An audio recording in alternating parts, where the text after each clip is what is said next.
Hey folks, how we doing? Wrapping up this section on gas laws. So in that last video, we talked about gas density, okay? We talked about Dalton's law of partial pressures, right? We did that. And we talked about mole fraction, okay? So just make sure you're keeping your eyes on these learning goals as well as those question banks, okay? So in this final video, which will probably, I'm guessing, be the longest out of all of these, we're really going to dive into the nitty gritty. We're going to get into the specifics. What makes a gas ideal and what makes a gas not ideal? So kind of all of these learning goals are related to that main point. Okay? So I'll first start with the kinetic molecular theory of gases. And this is, I'll say, i.e. the description of an ideal gas. Okay, so this is the description of an ideal gas. Number one, molecules are so small, their volume is negligible compared to volume between molecules. So what does all of that mean? So I'm going to draw once again another balloon here, okay? And when I talk about the volume inside this balloon, we actually didn't consider the volume of the molecules themselves. We only talked about the volume of that balloon. Well, as it turns out, there's little molecules in here, right? Each of these little dots. And they actually occupy volume, okay? But when we use the ideal gas law, we didn't use that. So in this description of an ideal gas, we say the molecules are so small their volume is negligible.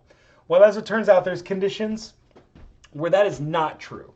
And that's what we call a real gas. So we will talk about when this is not true. But when we're assuming that a gas behaves ideally, then this point number one is true. Okay, number two, molecules are in constant random motion. Pressure is a result of collisions with the wall.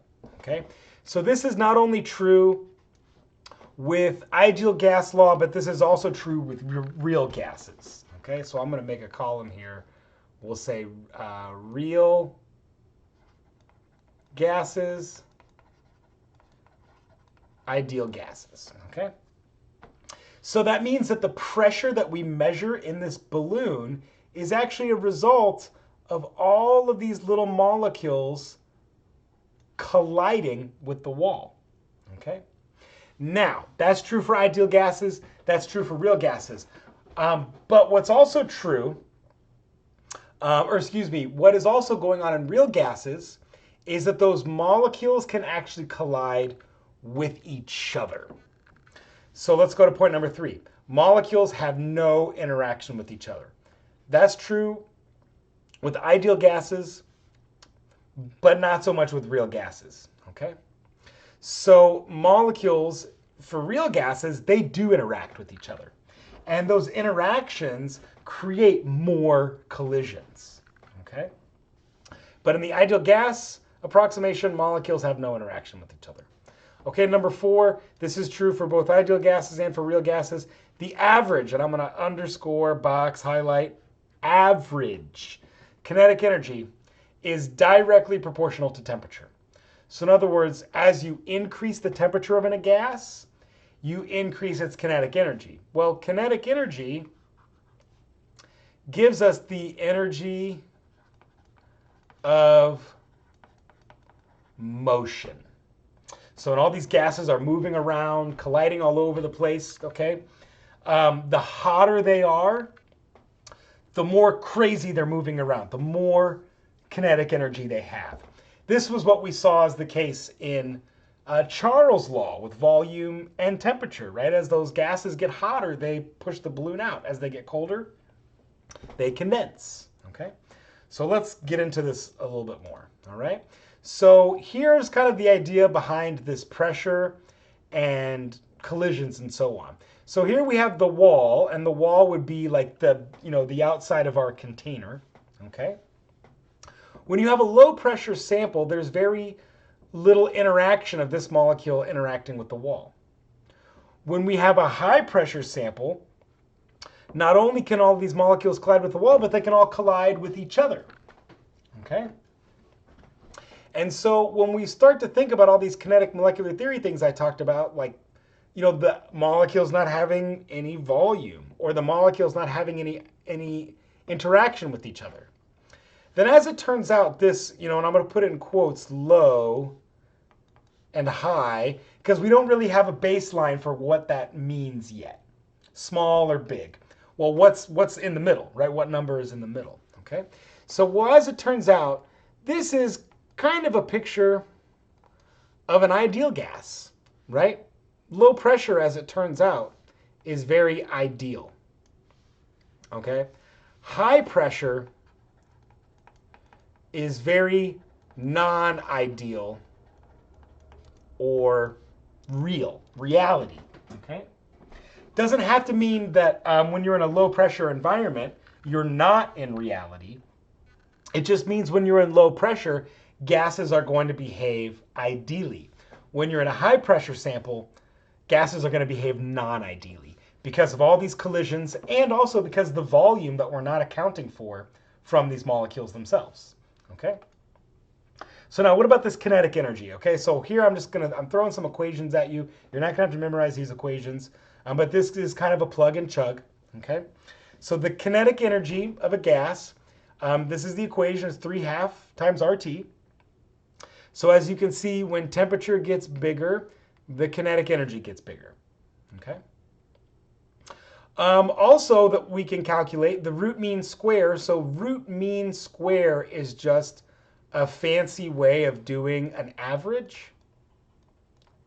It is a type of average, okay? So average velocity or root mean square velocity is given by the equation square root of 3RT(m). But now to use these equations, the units here are a little bit tricky, okay?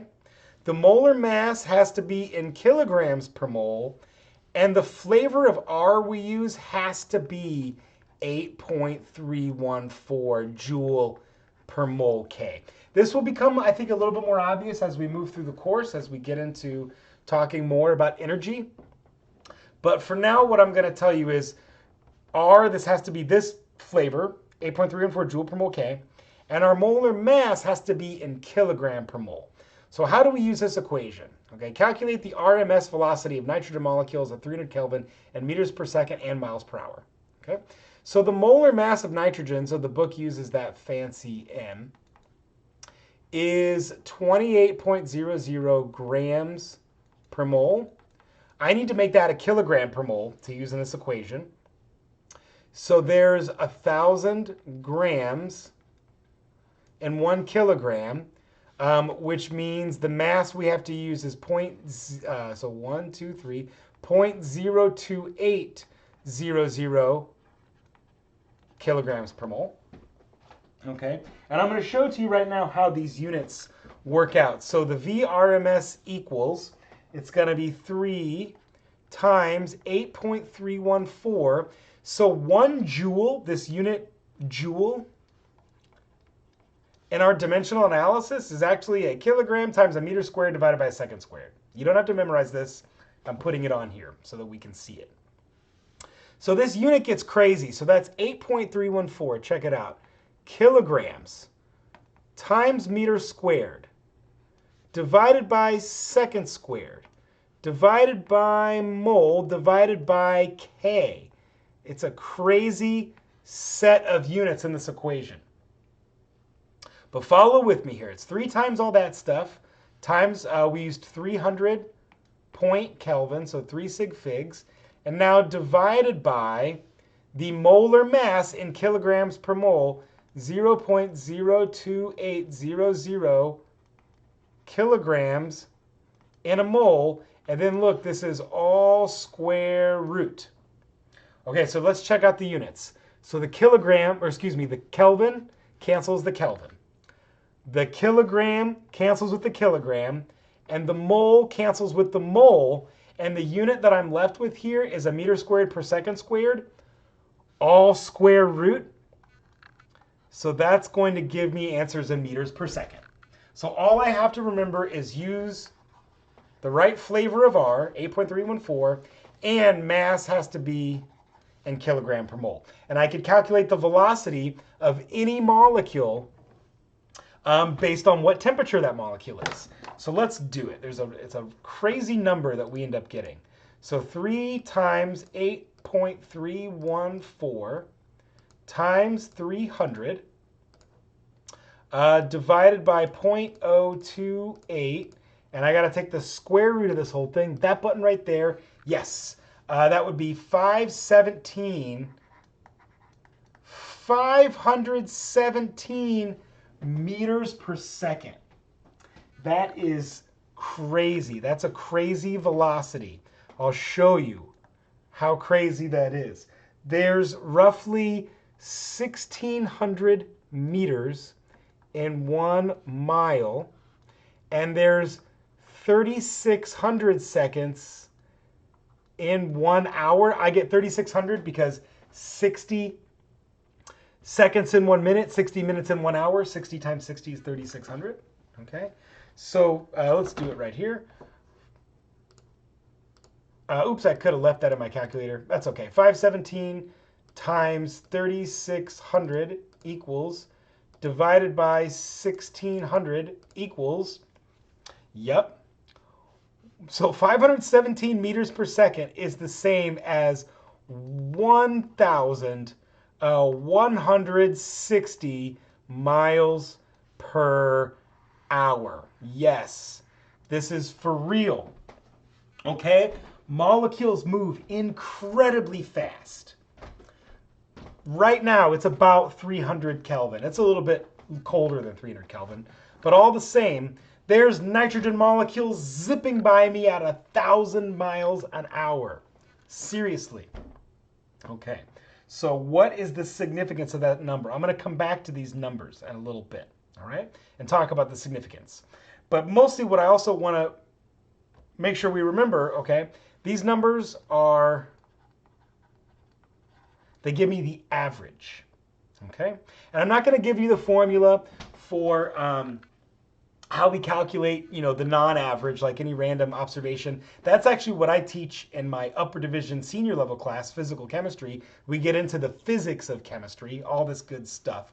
But let's talk about what this average means, okay?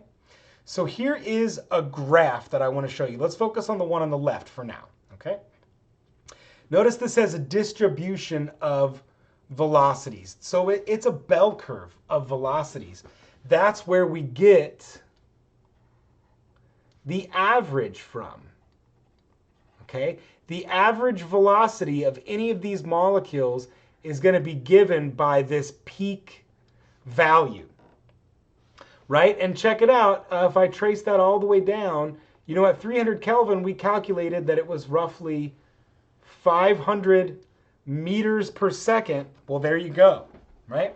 And notice that there's a distribution about those velocities, okay? And also notice, as you increase the temperature, not only does the distribution widen, so it gets more chaotic, so there's more spread.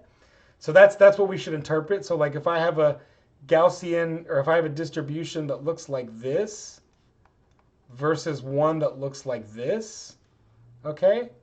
This bigger one has more spread about the average. So things, as far as, you know, the molecules, it's more chaotic. There's more randomness going on, okay? I also want to point out too, now, so these are what happens with different temperature. So the velocity increases. But now what about these molecules? The difference in mass, right? So O2, N2, helium, hydrogen. And this would be a distribution of their speeds all being at the same temperature. And what you notice, the hydrogen and the helium, these two are the lightest compared to nitrogen and oxygen. So for the same given temperature, they move much, much faster, okay? This is actually why hydrogen escapes our planet. Did you know that? Eventually, all H2 will make it out to space it moves fast enough that gravity can't hold it down. Same with helium, all right? So any amount of helium or hydrogen, not in a balloon, right? But any, just like if I could exhale helium, it would eventually leave the planet. It moves so fast it cannot get captured by gravity, okay? But now you look at oxygen and nitrogen, and they're really similar, okay? Well, now getting into the significance, okay, of this number, this 517 meters per second. Well, as it turns out, the speed of sound, the rate at which sound travels at atmospheric pressure, is a mere 353 meters per second. But look at all these velocities, dude. They're like way higher than that. So what is the significance of this? Well, the significance is the following, okay? When I have, so I'm going to try to make a new graph. I might need a new page, but for now, let's suppose I have some distribution of speeds. Okay, there's the velocities, and then here's my fraction of molecules. I'll just say P for population or fraction, okay? When, and so this 353, you know, it's actually going to be like somewhere around in here, okay? So it's kind of somewhere in the middle of this distribution. It's not quite the middle because we actually calculated that, you know, for nitrogen, it's actually more like 517. But again, there's a pretty big spread in these velocities, okay? Well, as it turns out, the speed of sound is actually related to how fast pressure waves from a given vibration can collide with each successive molecule, right? So in my voice right now, let's see, can I add a new page? I'm going to add a new page at the end, okay? So here, like, I am blabbing away. So here's like my mouth and teeth and so on, right? And this is actually a pretty good drawing. Here's my nose. Okay, so when I'm talking, right, I'm making these vibrations. I'm actually vibrating the air in my trachea, okay? So that makes a wave front, which collides with the molecules in the air. And each wave front is actually a result of collisions with the next molecules, okay? And so we know that these molecules on average are actually moving quite fast, okay? 500 meters per second, 1,000 miles an hour, okay? Well, the speed of sound, the speed at which this is transmitted, is just a little bit slower than that. And that's because not all of these molecules that are in the air that are transmitting my sound, they're not all moving in the same direction. As I'm going to show you in the next couple slides here, these molecules are all like moving in this kind of random orientation. They're all moving around constantly all the time. So the speed of sound is just slightly less than the average speed that they're traveling because they're not like lined up in this perfect like 500 meters per second, go, like a bullet, right? They don't go straight off like a bullet at 500 meters per second. They're going in this random direction, okay? So that's why the speed of sound is a little bit less than what the molecule's velocities are. And now as far as what that means for maybe something you're more familiar with when we talk about the speed of sound, if an object, like an airplane, right, or a jet, travels faster than this, it's slipping between those molecules. It's moving faster than what the molecules themselves can move.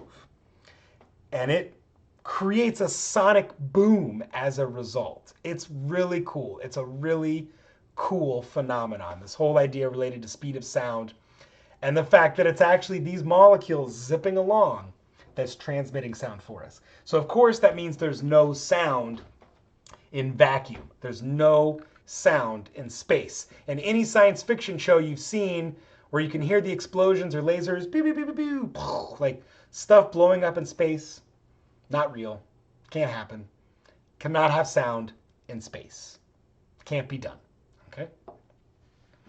And as you might also guess, at a higher pressure environment, the sound is moving even slower because of the density of those molecules. You have to have even more collisions to move that wavefront, so it slows down just a little. Or, excuse me, I said it backwards.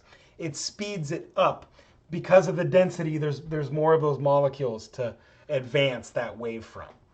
So if you've ever gone underwater with like your friend and you look at each other and you shout, it's kind of weird, right? Because the sound is getting to you faster than what you're used to. Okay, so I'm going to move along and I'm going to kind of summarize everything that I just said right there. This property that I've been talking about, gases moving around in this chaotic way, this is called diffusion. It's the transport phenomenon that describes molecular motion. Okay? And if we could track a single gas particle moving around through air, its motion would look something like this, right? It kind of zips along chaotically. Okay? It doesn't move in this like, 1,000 miles an hour straight that way. Okay? And as it turns out, all of these little chaotic, moves right here, they each are on average about the same distance. Okay? So let's say, from like this point to this point, okay? That's on average about 65 nanometers. That's 6.5 times 10 to the minus 8 meters. What does that mean? That means every 65 nanometers, a molecule is colliding with another molecule, which is part of the reason why they've got all this crazy motion. They're colliding with each other all the time, and they can't go into a straight line, okay? So mean free path, the average distance a molecule travels between collisions with other molecules. So at STP, remember STP, standard temperature and pressure, it's about 65 nanometers. That's tiny, teeny, teeny, tiny. So even though molecules move incredibly fast, diffusion is very slow. And the reason why it's slow is because molecules can't travel in this straight line trajectory. They're constantly being like moved around, changing directions, okay? And that's why, for example, in terms of like how we smell things, there's a delay, right? If let's say somebody's cooking in the other room, that smell doesn't get to my nose instantly. There's a little bit of a delay because of this diffusion being very slow, even though the molecules themselves are moving very fast, okay? And effusion is the process by which a gas escapes from its container through a tiny hole into a region of lower pressure, okay? So for example, if I had, once again, a balloon, right? And this balloon has a teeny, tiny little hole, right? We pop it. The molecules effusing out of this hole are also going to have this kind of crazy, chaotic pattern, okay? So that's all that I really want to say about diffusion and effusion. The books give you some calculations and stuff to go through, but just conceptually for me, understanding diffusion and diffusion is fine, okay? Moving on. So the last thing we're going to talk about now, the final thing, real gases. So this whole time I've been kind of describing the properties of ideal gases. So remember, they don't occupy any volume. They don't interact with each other, okay? However, in reality, gases do have volume, and they do interact with each other. And so the ideal gas equation can be modified for what's called the van der Waals equation. You don't have to have this memorized, and I think I'm only going to ask you to do it like one time in the book, in the homeworks, okay? But what I want to show you is the ideal gas equation. It gets modified to account for these things, for the fact that the gases have volume and they do interact with each other. And I'm going to show you how. It's pretty cool. So we can see here PV equals nRT, and then look, check it out. All of this junk equals nRT, okay? So we're good there. We've got this side of the equation and this side of the equation, so no explanation necessary there. So now what about these other things? Well, check it out. I'm going to underline the P. Okay, and I'll point out to this whole chunk, right? And now I'm going to grab a different color, and I'll point to the V, and I'll underline this whole chunk, okay? So these are the two ways in which pressure and volume get corrected for these being real gases. For one, we note that this V and this V is the same, okay? But what's this NB term? Well, as it turns out, this term, N times B, that's number of moles, and B is the molar volume constant for the molecules themselves. So this NB chunk represents, I'm going to just say, volume of molecules themselves, okay? And so notice that it's being subtracted from what I'll call volume of the container that's holding those molecules, okay? Because those molecules occupy real space, we have to subtract that real space out of the volume of our container to really conceptually have, or not conceptually, but quantitatively have a correct determination of volume. Okay, what's all this stuff? Okay, well, the observed pressure is what you would measure, okay? And this whole chunk of this thing right here, A times N, and that's moles, and that's V for volume, okay, squared, this chunk represents the collisions of molecules with themselves. So in other words, this P observed, that's really the collisions with the wall, with the container. And then this chunk right here are the collisions with the molecules themselves. So really these equations are actually quite similar. They just have these correction terms, okay? And I like to play this thought experiment. Oops, we'll play the thought experiment next. What I want to show you now, the result, if we take the equation and play with this here. So remember, PV equals nRT is ideal gas equation.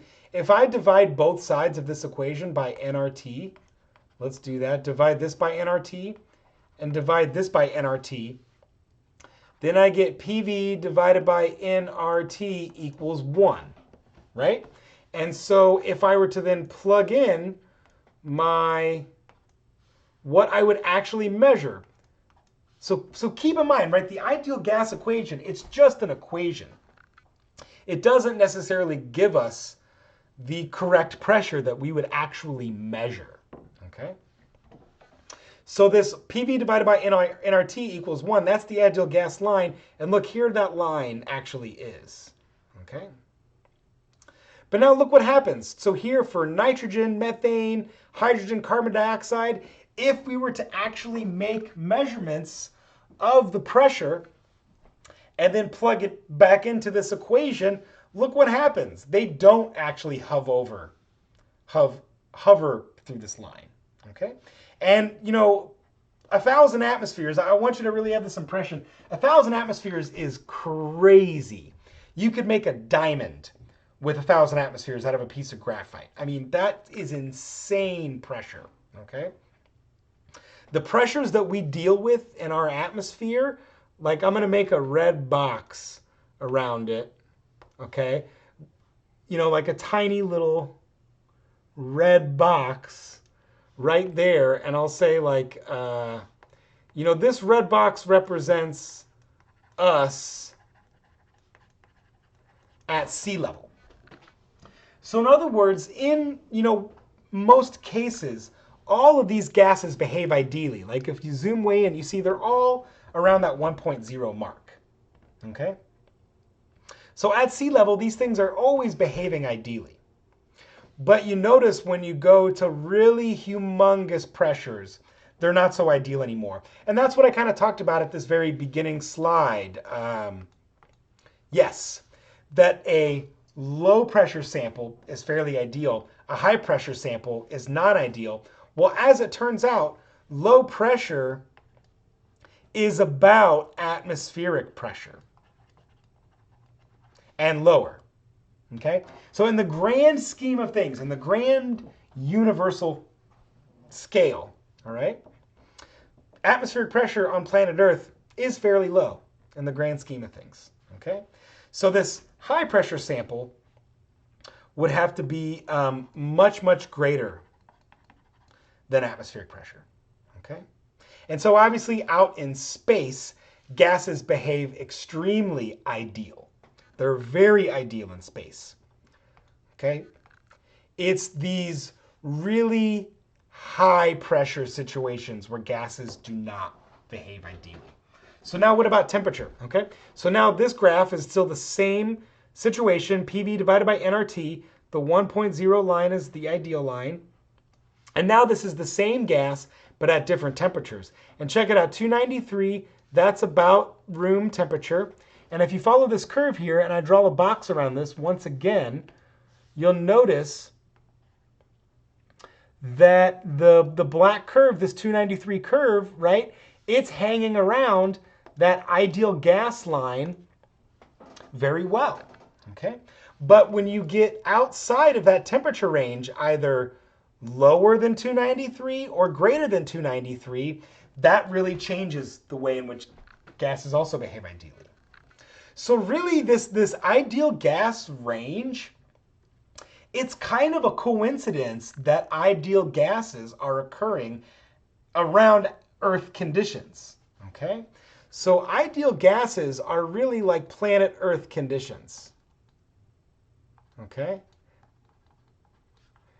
And that's because under these conditions, this is where we figured out all these laws, right? The people who were measuring pressure and volume and temperature of these gases, they weren't doing this in space. They weren't doing this in these crazy pressure chambers. They were doing it in their labs that were approximately at sea level and room temperature, okay? So it just so happens that ideal gases behave ideally under these planet Earth conditions, okay? But much outside of those conditions, gases behave real, like non-ideal gases. And so what that means is you have to use this equation for non-ideal behavior. You use this equation for ideal behavior. And so you can certainly use the non-ideal gas equation whenever you want, that's fine.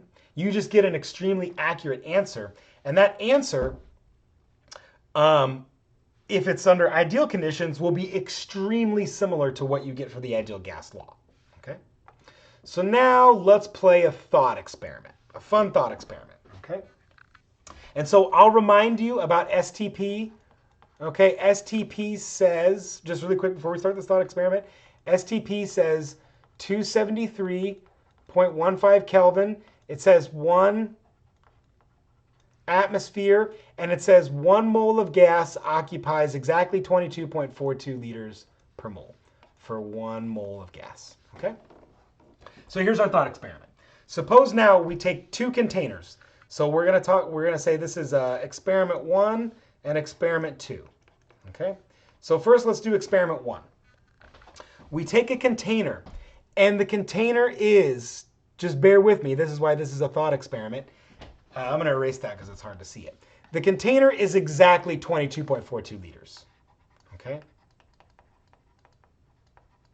And maybe it's 22.4156789 liters. It's exactly 22.42, whatever it needs to be for STP. And I put exactly 1 mole of helium in that container, and I get the container to be exactly 273.15 Kelvin. What is the observed pressure? So that's experiment 1. Experiment 2 is the same experiment 1, but now instead of helium, we put water, okay? I want you to think about this. Pause the video and think about this. And I want your answer choices. I'll give you 3 possible answer choices. Answer choices are P observed equals exactly 1 point, we'll say to 3 significant digits, 1.000 atmospheres. That's one possibility. Other possibility, P observed is less than 1 ATM. And your third and final possibility, P observed is greater than 1 ATM. So what do you think it's going to be? Think about it, okay? Pause it if you have to. I'm going to fill in the answers. As it turns out for the helium case, it would be 1.000, okay? Because think about it. All we've done is just recreated STP, right? If it's 22.42 liters and we've put 1 mole and we've said it's 273.15 Kelvin, it'll be 1.000 ATM. But now what about the water? And the other thing that I'm going to say about this, we're going to assume water doesn't freeze, because as it turns out, 273.15 Kelvin is 0 degrees Celsius, so we know water would freeze at that temperature. But in this thought experiment, let's assume water doesn't freeze, okay? Well, as it turns out, this P observed, let's see, I have it right here, it would be less than 1 atmosphere. It would be 0.989. I don't expect that you'd be able to get to that 0.989. That's why I said, think about it, is it less than 1 or is it greater than 1? So what's happening with this thing, okay? Well, as it turns out, and you know, we've talked about this before, in the water molecule, the hydrogens are just slightly positively charged. That's what this little delta means, slightly partially charged. And the oxygen is slightly negative, okay? And ideal gases, they don't interact with each other. They don't experience positive and negative charges. At least that's in the ideal gas law. But in reality, gases do interact with each other. They do feel positive and negative charges, okay? And notice here I drew this oxygen pointing to the hydrogen, because since the oxygen on this molecule is slightly negative and the hydrogen on this molecule is slightly positive, negative and positive will attract, okay? And so what that means, these water molecules will influence each other more to collide with each other instead of colliding with the walls. And we noted that pressure is a result of collision with the walls, right? So if these water molecules are influencing each other to suck in a little bit more, but I'm forcing this container to be 22.42 liters, then that means the pressure will be slightly less than 1 atmosphere. And we get that from the van der Waal equation, okay? So this is this chunk of the van der Waal equation that I pointed out, that's the correction. So P ideal would equal P observed plus this correction term. And so now look, I've got all of these various gases, and we've set the ideal pressure. We've said the ideal pressure will be 1.000 for each of them. Okay, so really, as it turns out, this A term gives us the ability to attract other molecules or atoms to itself. Okay, and as it turns out, the bigger this A term is, the more interaction a gas will have with itself. So look at the helium case. That A term is small. So that should be, the units of that should be atmosphere liter squared per mole squared. So that got cut off. So A has units of ATM liter squared divided by mole squared. So that's the units of A. So A would be for helium 0.0341 atmospheres times liter squared divided by mole squared. So it's a crazy unit, I realize, but what's important to me that you understand is the size of this A constant. Look, for helium, it's tiny, and so that means your observed pressure would be identical to your ideal pressure. And then now look, neon is also similar, 0.211, okay? But look what happens as the gases get bigger. argon, krypton, xenon. Look, their A terms are actually kind of big. And look what happens to the observed pressure. It actually is decreasing noticeably from that ideal case. Okay? Because as it turns out, these gases, they have a lot of electrons. And those electrons can kind of slosh around in the molecule a little bit to temporarily attract other molecules. So for example, if I have a big old xenon, okay, and it gets close to another xenon, then what's going to happen is as they start to approach each other, so I'll draw this like as they are colliding, okay, then all of the electrons on, and it doesn't matter which one it is, but let's say all the electrons on this xenon will get repelled by all the electrons on this xenon. So it'll force all of those electrons like to the other side. And then now what you'll have is a slightly positive side of this molecule or atom and a slightly negative side. And then a slightly positive side and then a slightly negative side. Okay? And that actually becomes noticeable for the heavier atoms, the atoms that have lots of electrons. And it's noticeable in the fact that you would actually observe a decreased pressure relative to the ideal case.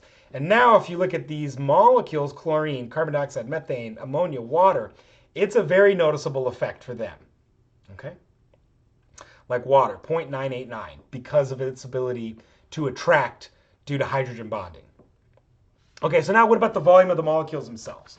Well, if you look, our ideal volume is 22.42 liters, okay? So our observed volume would actually have to be bigger. And the observed volume has to be bigger because the molecules take up volume themselves, right? So it's got to be bigger because if you think about the algebra, right, if I add NB to this side and add NB to this side, right, it's increasing that ideal volume relative to the observed case. Okay? And we note that helium is quite small, neon is quite small, but as we go down this list, the gases are getting bigger, as you can see by this B term, okay? And you notice that the observed volume, right, is getting bigger. So these effects of the molecules occupying real volume and the molecules being attracted to each other, they're opposites, okay? The attraction of molecules has a way of reducing the pressure, whereas the volume, what did I say there? The attraction of molecules to themselves will reduce the pressure. The volume of the molecules themselves will increase the volume, okay?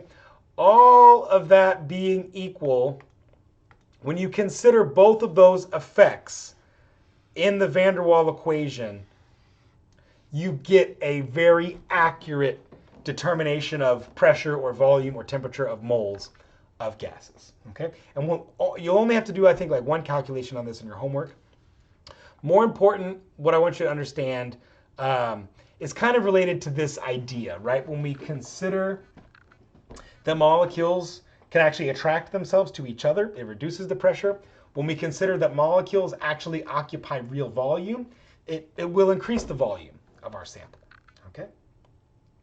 And I think that's about it. I think that I covered everything. So let's see. Okay, so understand the 4 basic principles of kinetic molecular theory. Okay, we went through all 4 of those.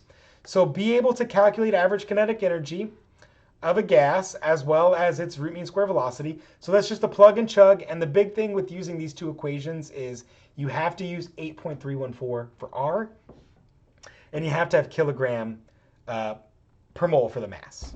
Okay. Understand the difference between diffusion and effusion, so just conceptually. And last, understand the basic differences between an ideal gas and a real gas, and under what conditions is something expected to be ideal. So again, things are expected to be ideal basically at planet Earth-like conditions. That's where we see ideal gases. All right, folks, that is it. That's 4 videos for you to watch this week. I'm kind of pounding these videos through because we are a little bit behind. So I do want to kind of make up for that lost time. So please, thank you for watching all 4 of these videos in a timely manner. Okay, I'll see you later.